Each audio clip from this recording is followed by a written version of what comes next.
जी तो स्टूडेंट्स, आज हम स्क्वायर के बारे में पढ़ेंगे कि स्क्वायर के सवालात एग्ज़ाम में किस तरह आते हैं।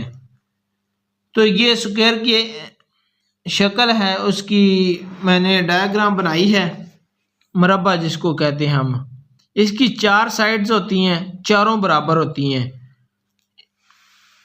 इसके दो फार्मूले हैं, उनको मद्देनजर रखते हुए इनके बाद सवाल आते हैं। एरिया ऑफ स्क्वायर और पेरीमीटर ऑफ स्क्वायर। एरिया मतलब इलाका, पेरीमीटर मतलब अहाता या बाउंड्री।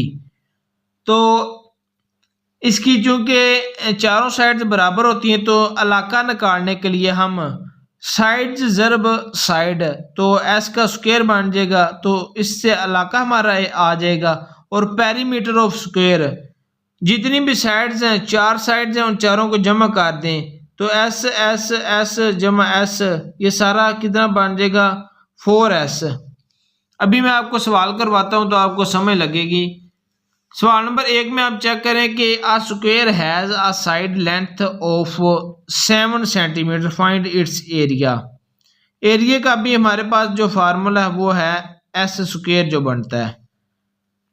तो एरिया हमें उसने लेंथ कितनी दी है, एक लेंथ मिल गई, मतलब सारी एक जितनी होती है।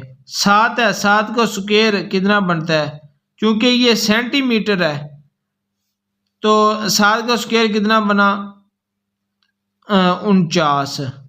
तो ये सेंटीमीटर स्क्वायर इसका आंसर है गया 49 सेंटीमीटर स्क्वायर।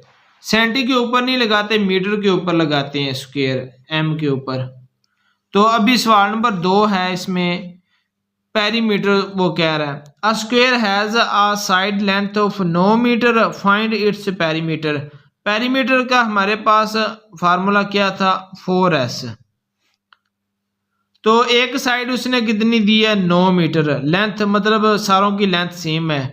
तो 4s कितना है उसने दी है 9, तो 9 4 36 मीटर, 7 मीटर आ गया।